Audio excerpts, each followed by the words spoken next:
there's so many things going on that are confusing. If we take what the media says at face value, the mainstream media, this one here, it's a different. It's this story in that this is the BBC. It says third man charged over fires at homes linked to PM. You can see a picture of the three young men there. And Yeah. the story here says a third man has been charged as part of an investigation into alleged arson attacks at properties connected to Prime Minister Sir Keir Starmer. Police have said Ukrainian national Petro Pokhinok, 34 of from North London, was charged with conspiracy to commit arson with intent to endanger life. The Metropolitan Police said two other men, Roman Lavrinovich, 21, and Stanislav Karpiuk, 26, have also been charged in connection with the fires. The charges relate to three incidents: a vehicle fire in Kentish Town, a fire at the Prime Minister's private home on the same street, and a fire at an address where he previously lived in northwest London. Very strange. And I saw this tweet from Craig Murray says that the complete lack of curiosity by the UK media as to why a trio of East European male models, at least one of whom was an escort, just burnt several properties belonging to Keir Starmer is extraordinary. This is not normal. Not being the mainstream media, I thought maybe I could ask what you think about this particular case. I'm very curious why no papers or anyone has gone to find out these people and interview them. I mean, exclusive with one of those three would be pretty good, wouldn't it? Yeah, they are all being. I think they're all being remanded in prison. But the Oh, they're remanded in custody. Oh, okay, right, okay. but I'll choose my words carefully because you remain a resident of perfidious Albion, and I don't want you to get your door kicked in by counter-terror police. But the entire case, if you can call it that, is extremely weird. Now, it's extremely weird for a variety of reasons in every way. And I've been keeping an eye on this without drawing and trying to draw any conclusions. But yeah, it seems that three Ukrainians, at least one of whom is a rent boy escort, another who had a modeling profile in which he stated he wanted to be top model in Western world, which has been mysteriously deleted after he got arrested. I have archived that because I knew it would happen.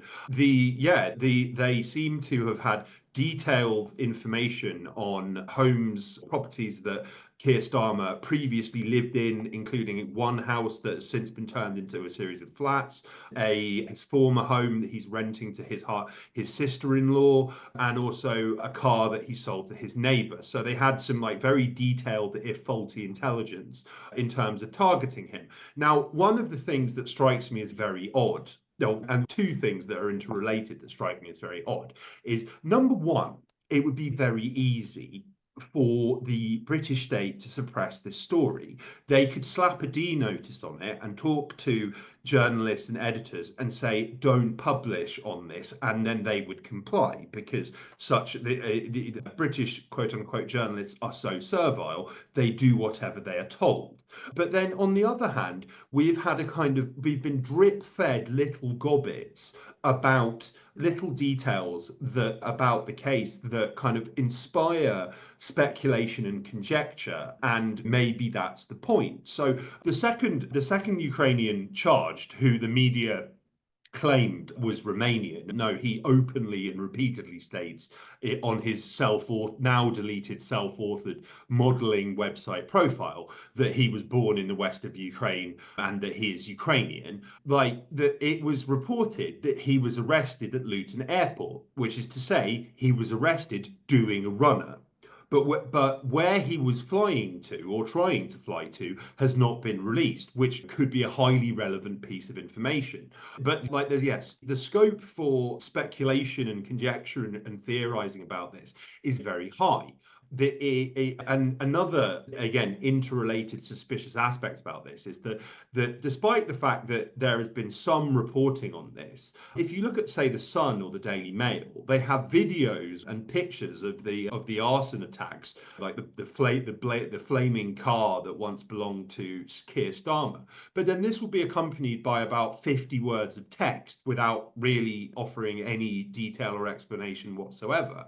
So and to date, no British official has made any comment about this whatsoever. Ken McCollum, who is the head of MI5, is very keen to get his face in the media and talks a big game about how many alleged Iranian plots, his agency has foiled. And there have been arrests of alleged Iranian agents in recent days. But you compare the blanket coverage that those arrests got, where the faces of these individuals were plastered all over the media, biographical information, all sorts of speculation about what they were trying to do, claims that they were plotting to attack the Israeli embassy in London, amongst other incendiary acts. The lack of detail here, by comparison, is quite marked, and also as well, another thing that strikes me as very strange is that, as I have not seen anyone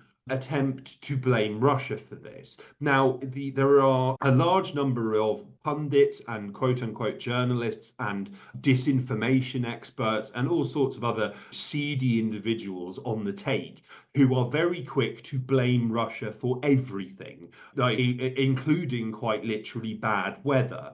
When Nord Stream 2 got blown up in the middle of 2012, I forget when it was now, but in the summer of 2022 anyway, there was a massive queue of people lining up to blame Russia for blowing it up, even though this made absolutely no sense whatsoever. The same voices have remained completely silent about this.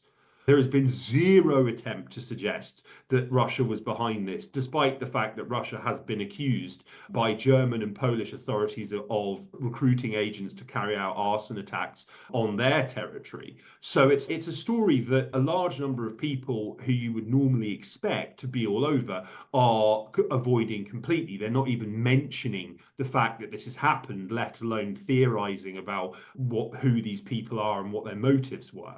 Can I just kind of, I mean, I'm actually concerned about the three people who have been charged, because if they speak about anything, they'll be putting the Prime Minister in massive problems, won't they? If they come out and say anything about this, do you think they'll be silenced totally? Yeah, what would be ideal from the British state's perspective is if these, or at least Starmer's perspective, is if these individuals are immediately prosecuted, probably under in camera, which is to say without the public being able to have any idea of what is said and disclosed in court, and then they are jailed for extended periods and cut off from the outside world. There has been a lot of speculation that Starmer may have had a personal relationship of some kind with them. There's no evidence of that. But yeah, that seems to be a very prominent line of conjecture and theorizing. And again, we must ask ourselves, are we being deliberately given the opportunity and the space to theorize along those lines? Do you think this is compromat in some way? The stories about these three are a way of telling Starmer, look, we can really go places with this stuff if you don't do what we want, because they're not actually, the press and media aren't saying very much about it, but they're implying stuff and they're not really silencing. I've seen loads of memes about rent boys and stuff like this. Is that kind of maybe what's going on? They're trying to control Starmer with, if you don't do what we want, then this will come out or we'll stitch you up. Yeah, quite possibly, and there's also the prospect that it's an attempt to get rid of him. It's like I said, it does seem that by drip feeding kind of spicy bits of information and seeding all sorts of rumor and innuendo about whether Starmer had a relationship with these young men of some kind, without any official statements being made. Starmer uploaded this very bizarre video yesterday in which it was only 4 seconds long, and it said, standing up, not stepping aside, and it featured him rather dramatically exiting the front door of Downing Street to face the media. Quite who this was addressed to, I don't know, but yeah, it may well be a means of bringing him to heel. It may well be a warning shot. Starmer owes his rise to power quite clearly to powerful elements of the British establishment, including the security and intelligence services. He was the head of the CPS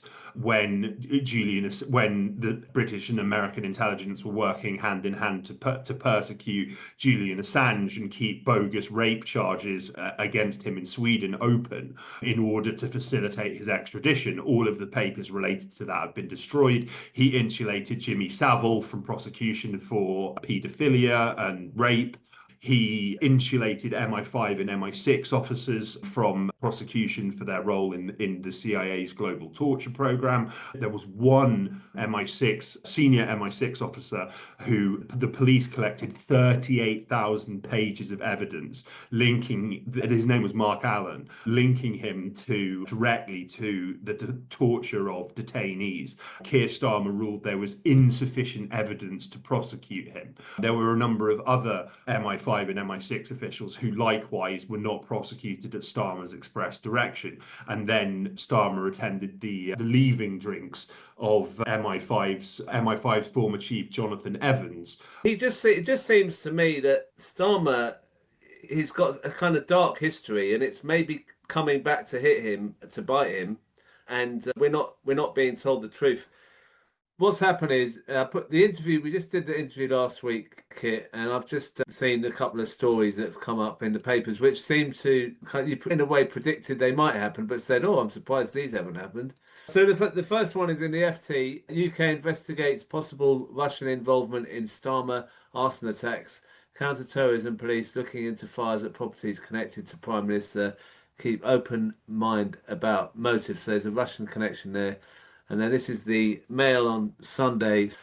MI5 probes Putin link to Starmer arson blitz. Good headline. So what do you make of that then? What's the latest then? It's all Russia then, is it? When we spoke earlier this week, I was predicting that that Russia would possibly get blamed for this, although the eerie media silence on the three arrests and the pronounced lack of interest in the story suggested to me that maybe maybe they weren't going to go down this path, but they have done, and now in a very clearly coordinated way, multiple mainstream media outlets have blamed Russia. I think that it's really important to get into the details of these reports, particularly the FT story that you just had on the screen, because that quite bizarre tale, effectively what it does is, after running with this headline that the UK is investigating possible Russian involvement in Starmer arson attacks, once you actually get into the details,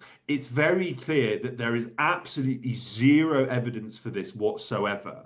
The FT acknowledges that the government officials are warning that many different versions of events are under investigation and nothing has been ruled out. Which is to say, there is no indication whatsoever that Russia had anything to do with this. It's just one of many different avenues being explored by police, but the FT decided to headline it anyway. And somewhat contradictorily, towards the end of the piece, the FT is keen to stress, even if it is found that the arson attacks did originate in Russia, that would not necessarily mean that they were ordered by the Kremlin or the suspects knew of any Russian involvement. So it's like having planted this idea that, that Russia is responsible for these attacks on Keir Starmer's two properties associated with Keir Starmer and his former car. After really driving that point home, they also want to pull back on it, which is very strange. And I might add as well that there are other details in this that are unelaborated upon. So it's stated that the three Ukrainian models, they conspired with others unknown. It's not clarified how authorities have concluded this. Meanwhile, yes, a prosecutor has said the conspiracy is unexplained. They were conspiring with people, we don't know who they were, and we don't know why they did this. But also the FT notes that none of the suspects had exhibited any ideological affinity with Russia. One even posted celebratory images of Ukrainian soldiers. It's not stated how the police found this, where it was posted, whether they might have posted anything else relevant to determining why they did this and who they might be conspiring with.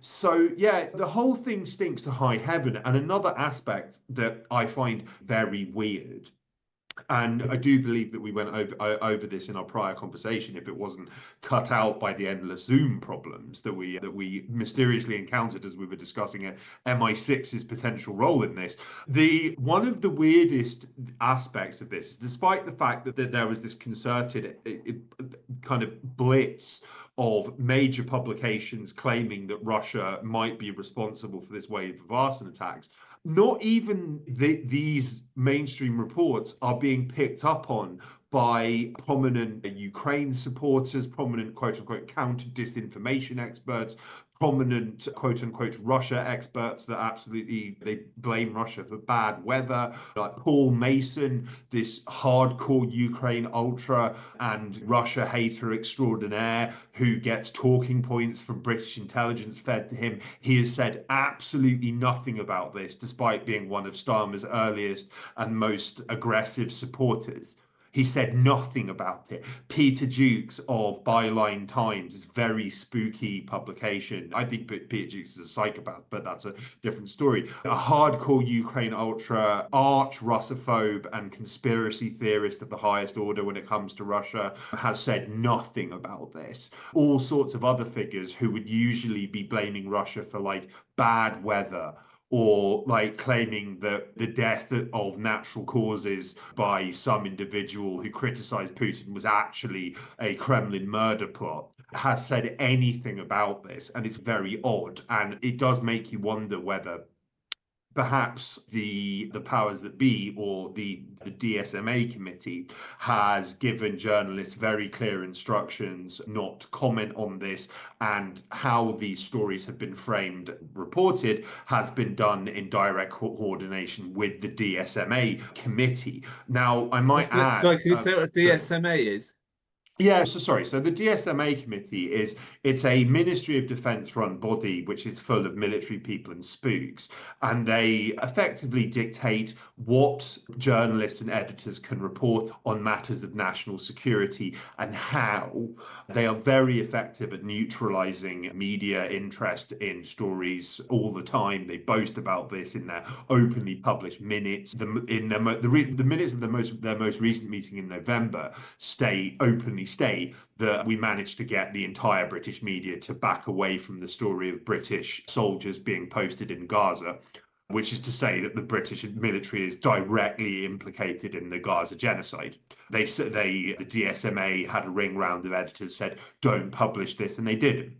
It is left to our imaginations why the usual suspects, this kind of braying mob of people who blame Russia for everything and are usually very keen to stoke conspiracy theories involving Russia, are very tight-lipped about the fact that allegedly the police and MI5 are considering whether the suspicion of whether Russia might somehow have possibly been involved. Do you think that those stories that came out were to stop the tsunami of what other people are saying?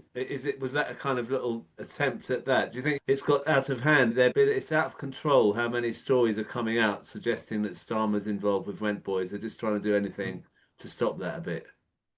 Yeah, there is that possibility. I think I speculated when we last spoke about the prospect that we were being almost deliberately encouraged to speculate about what happened, because despite Starmer making a statement in the House of Commons to the effect that this was an attack on Britain, an attack on us all, it just vanished from media consideration, and there was an enormous amount of speculation about whether Starmer had a personal relationship of some kind with these people, or whether he was being attacked in order for the attack to be blamed on Russia, or was being threatened into keeping his Ukrainian support for the Ukraine war going. So yeah, like maybe this is an attempt to try and manage the narrative, because I've seen an enormous amount of speculation on social media, including from very credible people, that there is a lot more to this story than what we're being told, at the very least. Maybe it was felt that this suspicion, this kind of public muttering and suspicion, had reached such an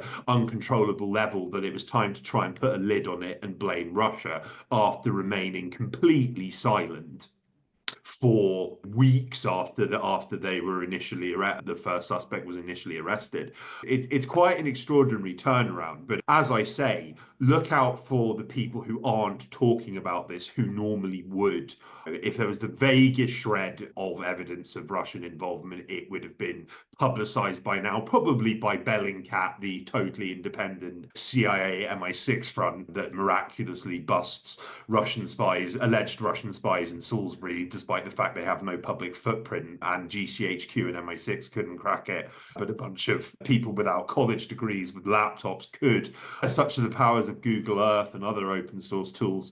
But yeah, the whole thing stinks to high heaven, and I am going to stay on this because I think it is believed, again, by the powers that be, that just simply planting this seed of suspicion about Russian involvement is going to be enough to like just firefight the rumor and innuendo, which is widely abounding about this. I think they've got another thing coming. And as the FT was bizarrely forced to concede, it very much seems that these young Ukrainians had no affinity for Russia and were supportive of Ukraine. There's another interesting aspect that I just forgotten as well. I just remembered as well from the FT piece, is that all of the suspects are being charged under criminal charges, not national security or terror charges, despite the fact they're being investigated by the terrorism police. Now, I may have already said this when we last spoke, but again, if so, again, I would invite you and your viewers to consider how it would be reported and the charges the perpetrators would face if, say, in 2005, homes belonging to Tony Blair and his former car had been set on fire. We would have been told of this mass terror plot on British soil. There would have been this huge, very public investigation with the faces of the alleged perpetrators plastered everywhere, speculation about their ideological motives and ties to Al-Qaeda. But this is a story they want to seemingly acknowledge, yet simultaneously sweep under the rug.